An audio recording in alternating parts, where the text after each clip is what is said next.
Welcome to Techtastic, where we navigate the intersection of technology and business, uncovering innovations that redefine our world.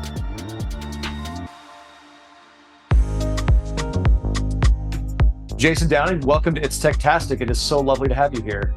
Thank you. So for the first time, we're having somebody from outside of the IT space. We're not talking about AI today. We're talking about biotech. And this is a subject that I actually have a lot of passion about, but very little knowledge. But when I was doing the Big Brothers program, he eventually went down the path of getting his PhD, and he's doing biological engineering today after he got his PhD from the University of Chicago. And it was always fascinating to me to hear him talk about what they're doing, because it sounds like it's the potential solution to so many of the world's problems. And Jason, I know that you guys are focused on solving some of those problems. So tell me about what you do, how you got into it, and what drove you into the space. Yeah, no, I'd love to. So in terms of how I got into it, actually, similar to your friend, began my career as a scientist back in the early 2000s. So I worked at companies that actually manufactured nucleic acid-based products. Back then, of course, no therapeutics, but the science surrounding them was just extremely exciting. And interestingly, because we talk a lot about mRNA and the mRNA therapeutics, RNA-based therapeutics have actually been around for almost that entire time. I think the first ones launched in the late 2000s. The challenge, of course, is that these therapeutics are very transient. So when you try to actually apply them, they'll break down very quickly. So the delivery mechanisms just weren't there back then, but the idea of the flexibility of it was. And so fast forward a few years, I've gone through the genomics industry, worked for Illumina, 10x Genomics with bioscience, and I really wanted to get back to my roots in RNA biochemistry. And TriLink's always kind of been on my radar, and TriLink is the preeminent nucleic acid products company. So they've been doing it for, I think, longer than I have. So they have kind of the synthetic nucleotide business, and then my half of it is more on the mRNA side, where you're actually making mRNA. So that's kind of the history of me. So the mRNA side of it, and what you're doing today, you said that it's transient, and I imagine that has something to do with capping the ends of the molecule. Is that correct? It's actually deeper in the biology. So if you think about the kind of what it's called the quote unquote central dogma of biology, it's DNA, which is extremely stable and it's where information is stored. And then you have RNA, which is kind of it transports information. You transcribe information. So it's not the same as DNA, and the RNA molecule is actually inherently unstable. And then you have protein, which is what's made by the code of the RNA. So the importance of RNA and its flexibility is that it's a very active molecule, which is great. It has some enzymatic properties. It can be translated into protein. But the other thing that's important about it is that it's destroyed relatively quickly compared to other components of a cell. Because you don't want that signal sitting around, because it could disrupt other mechanisms within a cell. So really bad if you don't know how to deliver it and work with it. But if you solve that issue, suddenly you have one of the most versatile tools for various therapeutics that could exist. Does that make sense? It does. And so there's, when we're talking about mRNA, you're talking about that transport of the information so that it can be turned into proteins, and then the cells can use that to do whatever mechanism you're trying to get it to do. And so when we talk about this as a technology, the use cases for it are pretty much everything within health. Very much could be. So we're, of course, previously talking about an endogenous RNA, but when you talk about mRNA therapeutics, it's exogenous. So it's something being made in a lab. But when you think about the various diseases, and huge amounts, so we'll start with the simplest one, which is the vaccine. In order to get someone vaccinated, get an immune response, you need to be able to introduce some sort of antigen to train your immune system to recognize the virus or whatever you're trying to get the immune system to go after. Historically, that's been done with either viral vectors or viruses that have been weakened. There are a number of ways we could do it, but they weren't really targeted, and the immune system didn't respond to them as well. With mRNA, you can actually design an RNA strand that codes for an antigen. And with newer technology that we have today, including TriLink's CleanCap technology, plus advancements in vitro transcription, which is how you make the mRNA, and the other important part, the lipid nanoparticles for delivery, we now have a system that can deliver that directly into cells. And so you're putting in something the cell recognizes and can do something with. And so it produces that antigen, which is just one part of the virus, so your body can recognize it when you get infected. And that's how a vaccine with mRNA would work. Fascinating. So a lot of things that were thought impossible to create a vaccine for with this technology all of a sudden become possible. If you think about even beyond just vaccines, just the druggable genome, which is kind of a term that's used sometimes, when they say druggable, they're referring to like small molecules. maybe even antibody therapies. It's much more limited than you would think. But if you can actually engineer a sequence that would cause the cell to produce what you need, whether it's replacing a protein, altering a gene, producing an antigen against some sort of pathogen, all of those things are possible with mRNA. So can you cure aging? I'm pretty sure I got some customers working on that. It's deep science, but I can go to it if you want. I'd be curious about that, and because I think you're talking about effectively a technology that allows the cure-all of all known disease. I can't even think of one. You would be the one that I would ask. Two really good ones, and it's genetic editing, cystic fibrosis and sickle cell disease. So sickle cell disease, they use a viral vector genome editing technique, but there are customers out there right now that are actually using mRNA and encoding the editing technology in the mRNA and using that to deliver, which so far has been pretty effective. And so I know there's work being done on sickle cell disease and a number of companies working on cystic fibrosis. You can actually reverse the disease state. And all of these people, like over the years that the disease existed, they just, it was a nightmare. So it's a huge potential. The terrible diseases. I mean, MS, we don't exactly know the cause of yet, so potentially we don't know a way to cure it either. But it does sound like the technology that allows us to cure cancer, potentially aging, most infectious diseases. I mean, it's cancer's a good one. So if you think about most solid tumors, many of them, there's a protein on the cell called PD-L1 that a T cell would recognize as cell. So cancers take advantage of that, and they produce that. If you could get a T cell out of the body, engineer it so it no longer produces PD-1, which is the interacting protein, then that T cell is free to engage the cancer. And so there's a number of therapeutics actually trying to do that using mRNA. It's one of those, I'm heavily involved in the AI space, and there's a lot of hype around that today. And interestingly, the mRNA space isn't completely absolved of AI either. So if you think about how you're building these molecules, there's a lot of engineering that occurs in terms of optimizing sequences to make it more effective therapeutic. And AI is one of those methodologies that's being used. I would think that the big problem there, though, is like testing reproducibility. Like you can simulate a lot in the computer without getting necessarily a strong signal that this works, just like this might be a good direction. Yeah, and then you have to test it biologically. Yeah. So is there a way of scaling that up? I mean, how is it done biologically at scale if you're getting 1,000 new ideas every day? That was one of the other challenges historically that the space faces, is scalability of the technology. But these days, even within our own lab, making 100 or 1,000 different mRNA targets really isn't that challenging, and we can make them at various scales. You can imagine like nothing about thousands of targets, but how quickly kind of the COVID vaccines have matured and evolved. It's the same technology, but changing the sequence targets a different variant of the virus.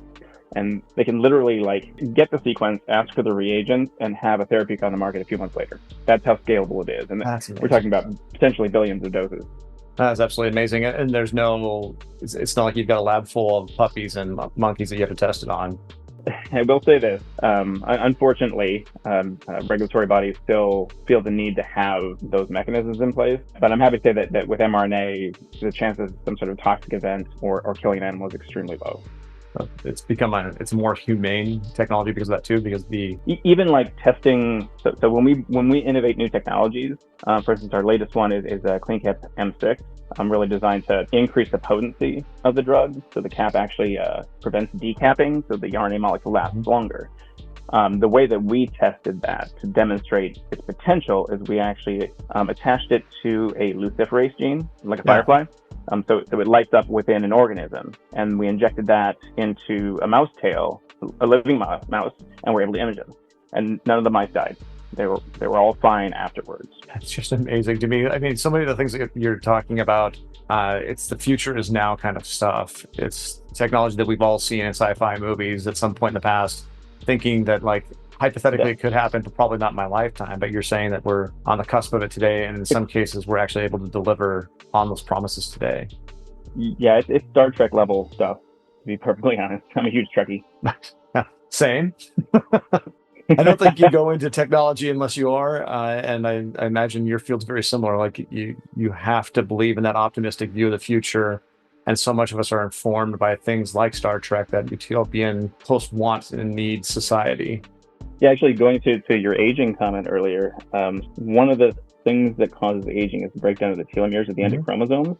That's one of the areas that I know a few people are working on, is actually developing mRNA therapeutics that can enhance repairing the telomeres, which inherently would cause cells to be able to last longer.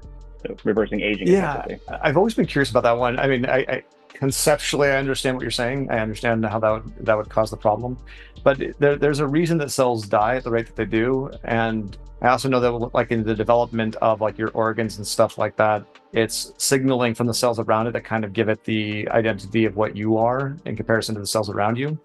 And is it simply that if we keep cells alive longer and healthier, that they don't need to self-destruct, and that like solves the problem of like, I don't know, liver failure or something like that that's coming along with aging? That's one part of it. Yeah, that's one part of it. The second is cellular replication. So if you think about making a copy on a Xerox, you keep making a copy of a copy of a copy, eventually the copy breaks down. Your chromosomes aren't any different. They're more resilient than a copy, but the reality is that the more times the cell divides, the more times you remake it, things begin to break down, and those cells become unviable. Sometimes that leads to things like cancer, but that is a preeminent way that we age. If you can prevent the breakdown of those chromosomes and allow the cells to replicate in a healthy state, you are inevitably going to reverse aging. That totally makes sense. And that's again back to the Star Trek sci-fi living in the future kind of stuff. What's the, I mean, when we're talking about these things, we're talking about a technology that's advancing very, very rapidly. And there's a lot of promise there. But what's the next 5 years look like? What are the big, like, if you were to predict 5 things that you'll come out in the next 5 years, what might those be? So for TriLink, we're constantly examining new ways. And there's kind of 3 axes that customers and people working with mRNA look at. One is the safety profile, which a lot of great improvements have been made there.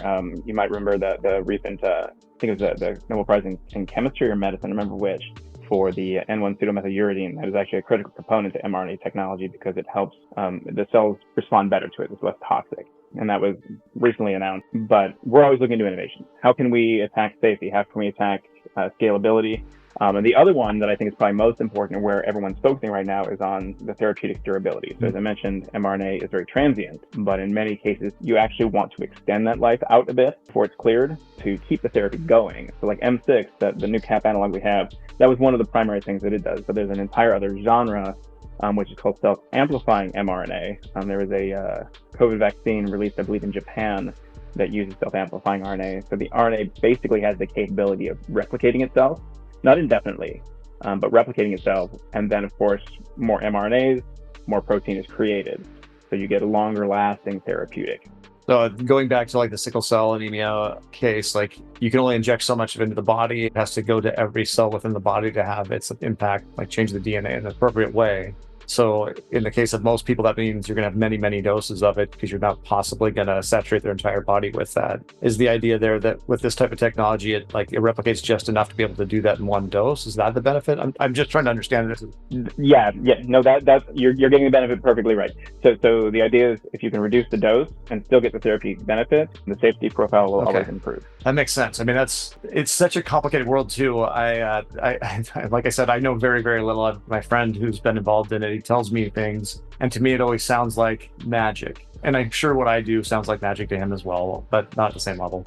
And it's complicated in ways that like binary on a computer could never be that complicated. There's only 2 options, yes or no. Whereas with everything that you do, everything that's happening within the DNA and RNA, like one protein being produced independent of everything else will have one impact within a certain type of cell. But if another type of protein is present, I think I'm paraphrasing this correctly or saying this correctly, it can actually change how the other protein behaves within the cell. Yeah, I mean, you're getting it directionally correct. Is that you're introducing something, an mRNA that produces a protein that can direct biology in a direction away from disease state. So sickle cell being a good example, you don't have to correct every single cell. You just need to, in that specific instance, what they've done is they're using technology to reactivate fetal hemoglobin. Okay. Which usually goes dormant after you reach maturity, because the sickle cell disease exists on the adult hemoglobin. So by reactivating fetal hemoglobin, the patients are relieved of the symptoms. Cystic fibrosis is more challenging because in that case, you can't just inject it into the blood. It has to go to the cells in the lung. Otherwise, it has no benefit at all. You can change that gene in every other cell in the body, but it does nothing. So one of the advancements that people are looking towards is actually still in the delivery mechanism side. Can you actually direct it to the specific cellular targets that you're looking for? With the vaccines, you inject it in your shoulder. Most of the processing is actually done in your liver. But if you want to cure cystic fibrosis, we need that processing to be done in the lungs. Does that make sense? But what it just fascinates me about this is just the amount of compute power you'd have to be able to go through all the possible interactions and all the variables that are involved in it, because it's so complex. It's never yes or no. Yeah, no, it is very and multi-component. So you have the RNA sequence itself. You have the targets you're looking to go after. You have the lipid nanoparticle, which there are 1,000+ ways to make a lipid nanoparticle, and each time they find a new way that actually improves how the therapeutic is taken. All of these things have to then be brought together for the single drug substance. I'm imagining the labs, right, where you're doing this, and the amount of, like I said, compute, because you're going to have to simulate it many times in many different scenarios. And the number of variables involved is just astronomically large. So when you said that there's a lot of use of AI, it totally makes sense. Like, you absolutely have to have it. How do you get good signal out of the noise, though? Like, how do you find something that you're like, that is a good target, that is a good direction of going? Walk me through like the beginning process to like getting to the point where we say, okay, that's worth testing. The vaccine example is probably going to be the easiest one to kind of like wrap your head around. Rather than gene editing or something along those lines, which get much more complex. So with the vaccine, you've got the viral sequence. And so if you remember back to the onset of COVID, the labs and companies that actually developed the vaccines never actually had the virus in their lab. They never needed it. They just needed the genomic sequence. Once they had that sequence, then they can use computing tools to break down the various proteins, determine what they are, and then figure out which ones are more highly conserved, because you want a very highly conserved antigen. Otherwise, the virus will mutate and the therapeutics useless. So a lot of the computing power goes into choosing that antigen, and then you move from the antigen to the RNA sequence, and now you want to create an RNA sequence that is going to be most efficient possible to get into the cell and be translated. So every step of that, you can narrow down using AI or some sort of computing power, and then you have your targets that you can manufacture, and then test those in animal studies and then in human trials. Okay. I know it's a science as well as like a business. So there's this ordered sequence in which these things go, and it's been broken down into a very efficient set of steps. But I imagine bringing anything to market is a very labor intensive and therefore very expensive process. Like any drug therapeutic, yes. Yeah, it is. It follows the same guidelines that any other drug would have to, but it also carries that bleeding edge technology component where regulatory bodies are having to adapt real time to how to think about it. So using, for instance, the COVID vaccine, for a company to produce a new COVID vaccine for a new variant, all they need to do is change the sequence and manufacture. And then the FDA or regulatory has to look at that and say, okay, is this the same drug substance? To date, the answer has been yes, but as we diversify the applications, and thinking specifically on genome editing, the ways you can do it and the things you can target and the ways you can manipulate, I'll be curious to see how regulatory bodies adapt to that. And we'll see that within the next 1 to 5 years. It'll be incredibly fast in that world. And we're actually very, very short on time, Jason. And I wanted to give you a chance to like direct people towards website or like find out more if they wanted to learn more, and final thoughts. Yeah, so in terms of learning more information, visiting Maravai.com or TriLink.com are going to be two places to get a lot of good information about mRNA technologies and just what Maravai does as a whole. Fantastic. And then in terms of kind of final thoughts, I obviously have a lot of excitement for this therapeutic modality. I get to work with these customers on a regular basis. Every day, I have a new thought experiment that I do in thinking through the technology that they have, how it's applicable, and how we can help them. So it's pretty exciting every day. That's the best place to be working and the best time. Jason, an absolute pleasure having you on. Thank you so much for being on the show. You were a fantastic guest. And when we do a longer form episode in the future, I'd love to have you back on to talk through specifics. Fantastic. It was great. Thanks for having me.